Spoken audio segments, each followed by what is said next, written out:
back to Healthy Living with SMARTHUB Groceries. I'm your host, Wanjiko Chwamba.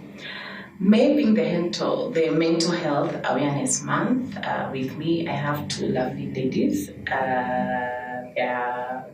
Psychotherapists. They'll help us discuss this issue of mental health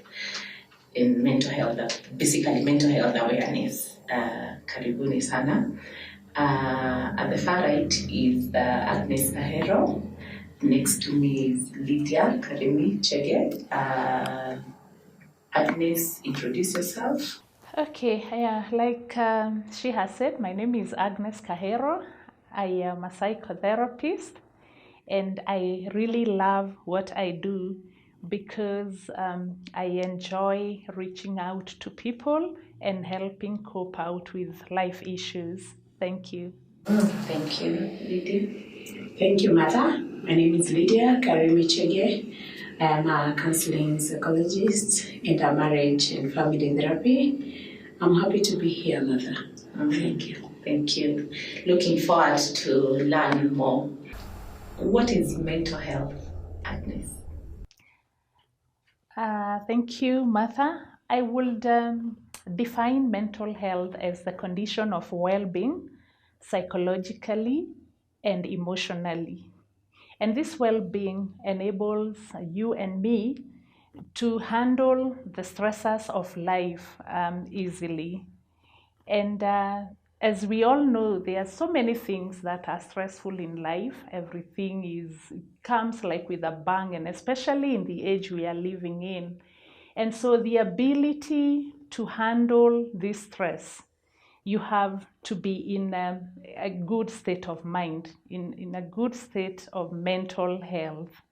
And there are various ways in which you might find yourself struggling with mental health. There are actually a number of issues that we call disorders that are classified as issues with mental health. There are some psychotic disorders. There are personality disorders, there are anxiety disorders, there are eating disorders, amongst others. Yeah, but there are some that are very common to us.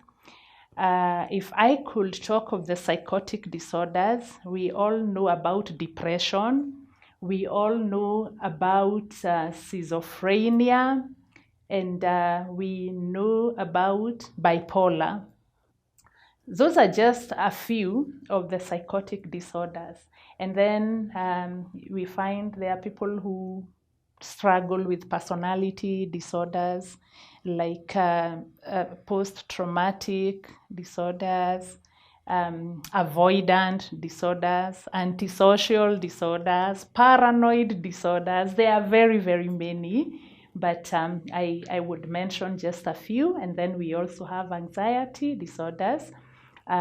You see, some of those disorders, we have panic disorders, panic and anxiety disorders, and we have separation anxiety, we have OCD, the famous OCD, which I think like 99% of us human beings suffer with at least a degree, it may be minute or very big, of OCD. Just to highlight a few, I may not go on and on and on because there are quite a number. Yeah, I think I can stop at that for now. Thank you, Agnes. What is mental health awareness and why the awareness, Lydia? Okay, thank you, Martha. So mental health awareness is an effort to reduce stigma towards people that are suffering mental illnesses, and specifically by sharing experiences and helping out maybe those that are already suffering, find treatment, find psychological treatment and professional treatment. So the effort specifically is to address stigma, which is something that is rampant around. When we find people who are unwell or people who are ill, mentally ill, we tend to look down on them there's a tendency to maybe even harass them, and it is out of lack of knowledge. So this month, as you mentioned, there's a lot of there are quite a number of programs that are creating awareness, like the way now you decided to address it in this particular show. Why is it important? Why is it important for us to create awareness? Number one is because people need to know what are the symptoms of mental health illnesses. At what point should I seek mental professional help? At what point? And also to help the society know the symptoms, so that when you look at someone and you realize that this person is actually going through this and this and this, when you notice the changes in their attitudes, in their personalities, maybe you don't just beat them up, you don't just look down on them, but you help them, you appreciate them, you accommodate them, and possibly if in a position, help them seek help. Yes, I think reducing the stigma is very important, so that you can be able to accommodate such kind of people in the society. Thank you, Lydia. How do you tell you have mental health issues, Agnes?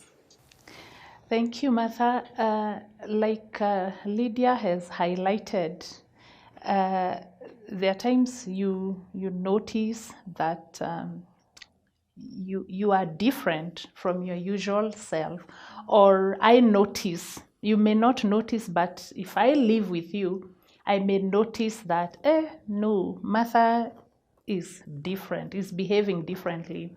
So sometimes there is a lot of sadness or irritability. If you find that you are suddenly very sad and highly irritable, you need to think about that. It may not be a mental instability, but yes, it can be a sign of mental instability. The other thing will be withdrawal. I don't feel like seeing people. I don't feel like going to a social place. I don't feel like going to work, and on and on and on. So that withdrawal is a red flag. It can mean a lot. And then there are sleep and eating issues that you start experiencing. I can't sleep well.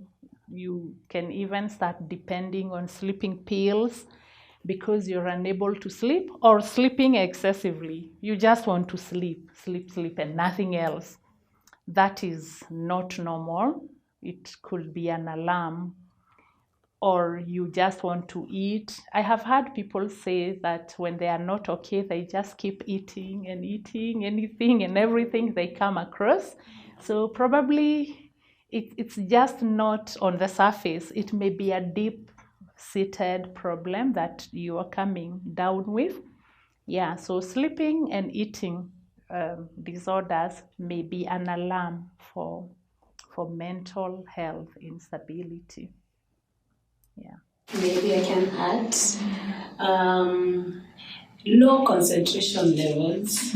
There are times maybe you're at work or at home and you discover that you're not able to concentrate, and even your productivity really is quite affected. So a task that you'd have performed quite effortlessly or within a very short period of time, you discover you're not able to do that. And at times, even for the employers, I feel it's quite important for employers to look out at such kind of needs amongst their employees, or even the managers and the supervisors, because at times we can choose to let go of employees, but maybe the reason why they're not performing at a certain period of time is because they're actually unwell. So it's important for the society to be aware of such illnesses, so that you can know how to treat one another more graciously. Yes, and I may also want to add on to that, Lydia. Sometimes those issues come with, you find someone who is not used to substance abuse. They suddenly turn to alcohol or some other drugs, yeah? It could also be a sign that this person is fighting something, because it may be someone who really has never even been alcoholic to any degree, but you find them starting to turn to abuse of alcohol and other drugs. That would also need to be checked out, because it could be a sign of one of the mental disorders. Back to you, Aki. Is that issue you mentioned of eating a lot? There are those people who say they are emotional eaters, like when they are stressed, when maybe they are, basically maybe when they are stressed, they tend to eat a lot. Could it be a mental issue? We could not wholesomely demonize that, eating a lot. I think some of us are foodies. Like me, I am such a foodie. I like to eat. And there are times I eat more than others, probably depending on what is going on around me or within me. So I cannot altogether demonize and say, that is a problem. But having said that, I can also not overlook that, especially if it is something that goes on and on. I am finding that every time I feel emotionally unstable, I am turning to food, then it's something I will need to think about and probably reach out for help about it. And the unfortunate thing is there are specific foods. They usually call them comfort food, not the nutritious, veggies, fruits. They tend to eat, those sweet, maybe like cakes, ice cream. Maybe Lydia, you can tell us what can such a person do? Because you see, it's not chronic, like it's not a mental health per se. What can you advise such people? Yes, what can I advise such people who turn to foods? And not just food, specifically foods, but the comfort food. We would call them comfort food. The comfort foods, they are unhealthy foods. They are too refined foods, sugary foods. The truth is that whatever we take to our bodies affects us. Yes, well, when you take a lot of candies and sugary foods, you get a lot of energy. And from outside, of course, we'll enjoy your company because you're energetic, you're so full of life. But at the end of the day, it's gonna end up affecting your brain. And our brains are made of cells that produce neurons. And those neurons, if you take lots of candies, lots of sugars and refined foods, they get inflamed. So the moment they get inflamed, what happens is that the production of the neurons is affected. And the moment it is affected, then your concentration, the memory issues, have you had a friend who you've had, I don't know, what happened to me? Suddenly I can't remember anything, So if you find comfort in those kinds of foods, I'll encourage you, be a bit more keen to your feelings. What are you feeling at that point? What is happening in your mind? I'm feeling angry. Address the anger. I'm feeling disappointed. I'm feeling disoriented. This is what is causing me to feel this and this and this, What is happening in your mind? What are you thinking? Because before you get to this particular behavior, Martha, you must have processed an issue. You must have processed your feelings and then came up with a certain thought process. I'm feeling sad because my friend did this and this and this to me. So it means this friend of mine doesn't love me. She doesn't care about me. So what should I do? Let me address my stress in this particular way. But the truth is, the moment we put more energy to our feelings and our thoughts, then we'll be able to address the behaviors. And you can consider looking for professional help. psychologists like Aggie here and myself, it's one way of treating psychological issues. You just talk your heart out, you find someone who's going to listen to you, and out of that, you're going to be able to address the issue that is affecting you at that time. At what point should one seek professional help? At what is that point, Agnes? I would say that we have highlighted the symptoms.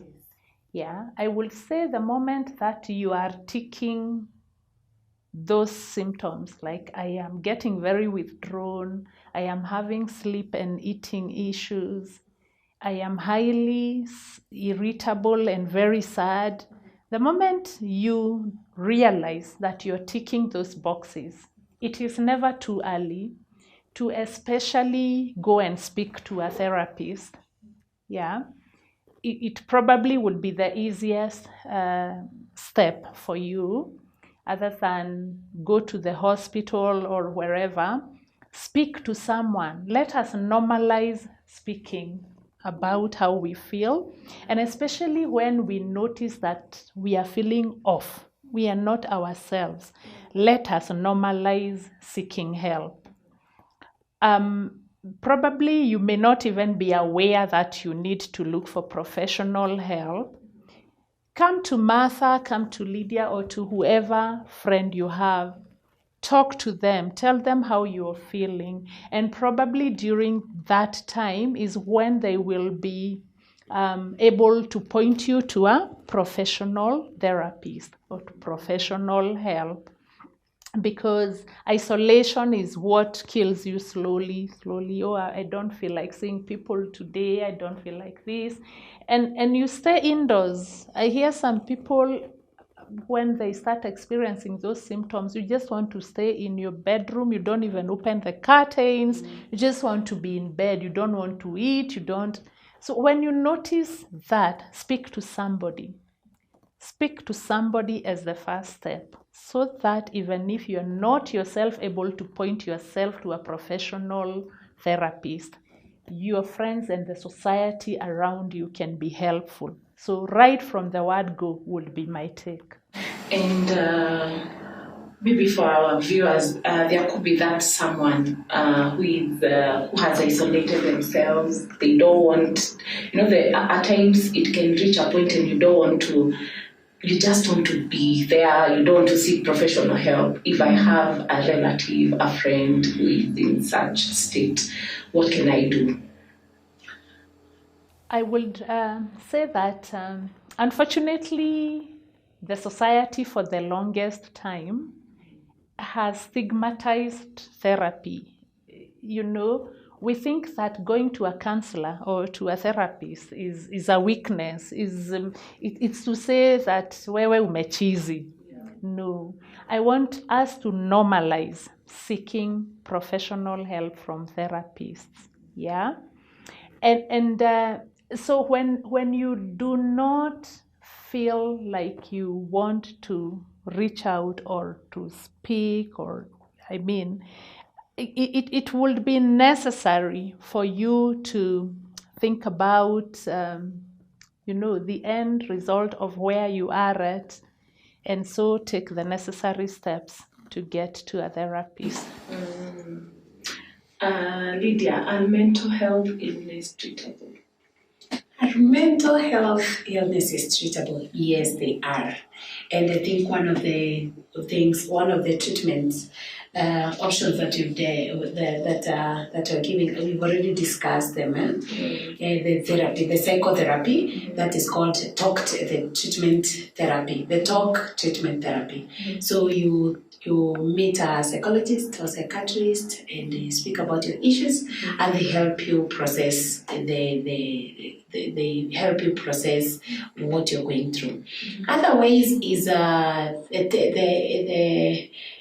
prescription of antidepressants. Antidepressants medication help to address, especially when someone is depressed. They help you calm down. and therefore you're able to pick up yourself at some point. The other way is physical exercise. And we keep hearing people talk of going to the gym, walking, skipping at home, and swimming, yes. And we're thinking, I'm too busy, I have work, there are kids, there is what, so I have no time for that. But to be honest with you, it really helps address mental health issues, So physical exercise is very important. And there's physical exercise that you can do from outside, and there's one that you can also do from the inside. You can do sit-ups, you can do squats, you can do skipping around where you live in. So that helps. At the same time, there is nutrition. There's a nutrition bit of it. Yes, there's a nutrition bit of it. When we learn to check what we take in, what we eat, it really helps us be able to address our the illnesses. Like, for example, there are certain foods that you take and they do what? They play a major role in increasing our moods or addressing our moods. Like, for example, we take probiotics, the grapes, the organic foods. Actually, I'm glad we're talking with Martha or SMARTHUB Groceries.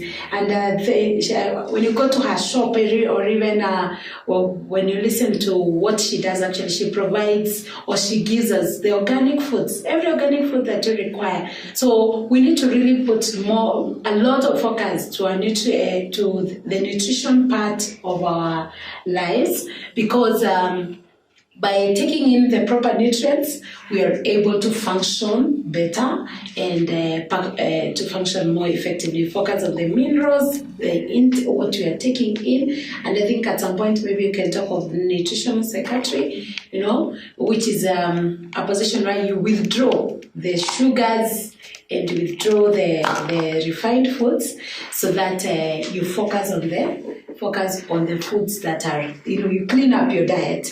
Then now that helps you have a better stability, condition. Yes. When did you specialize in mental health, Agnes? Okay. Well, I wouldn't say I specialized in mental health, but psychotherapy in itself is very wide, and I have not specialized in mental health, but it is a very integral part of my qualification as a psychotherapist. And so probably I will be answering why I specialized in psychotherapy. For me, really, when I decided to study psychotherapy, I am a ministry person, like in my church and in the society. I like to reach out to people, listen to them, try and offer solutions and coping skills to the issues that people are dealing with.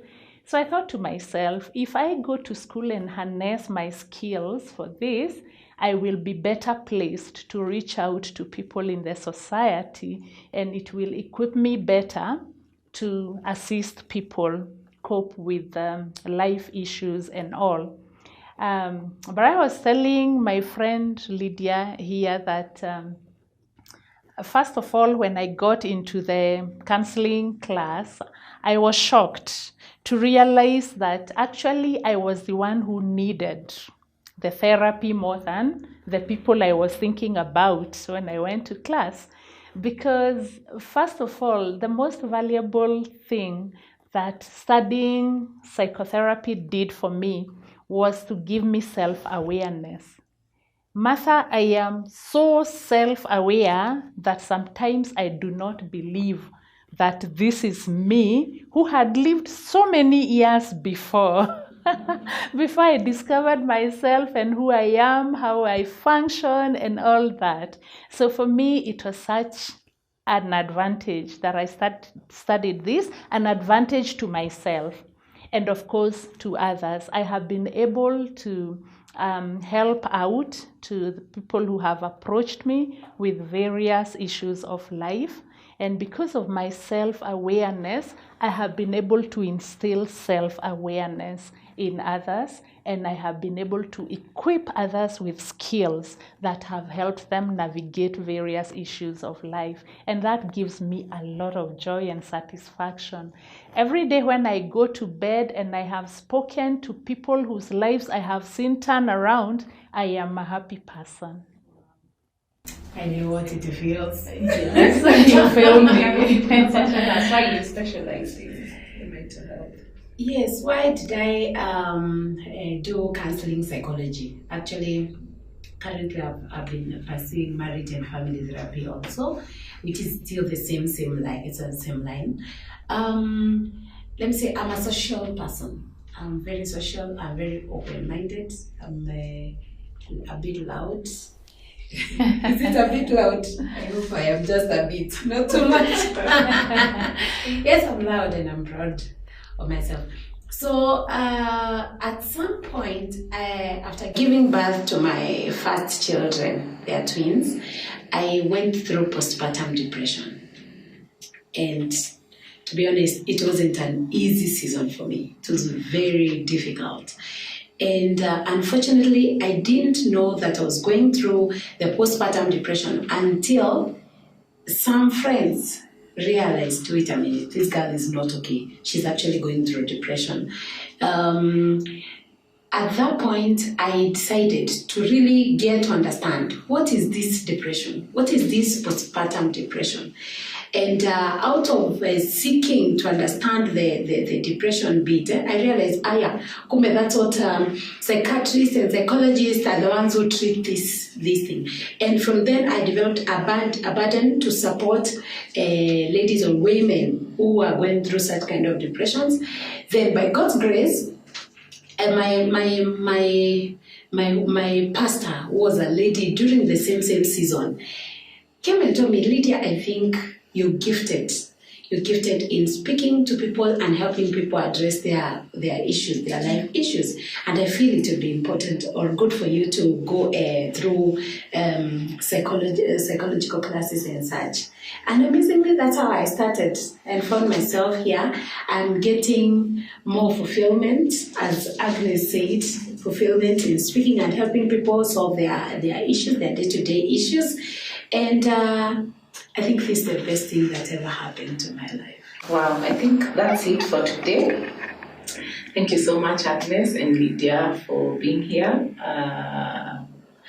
You've really made us see mental health in another perspective, not the way we know or we are used to. And maybe you can tell our viewers where they can find you. We'll start with you, Lydia. Mm-hmm. Thank you, Martha. So you can find me in Rural Town, and that's where I practice my therapy. And then you can also follow me on Facebook and Instagram. I'm Lydia Karimi, so you'll find me there, and reach out to me even on email. All those details are there. Thank you, Lydia. Agnes, where can you find you? For me, you will find me right here in town. And just like Lydia, I am on Facebook, on Instagram. If you look for Agi Kahero on both the handles, Facebook and Instagram, you will be able to connect with me. Thank you. Thank you. That's it for today. Until next time, bye.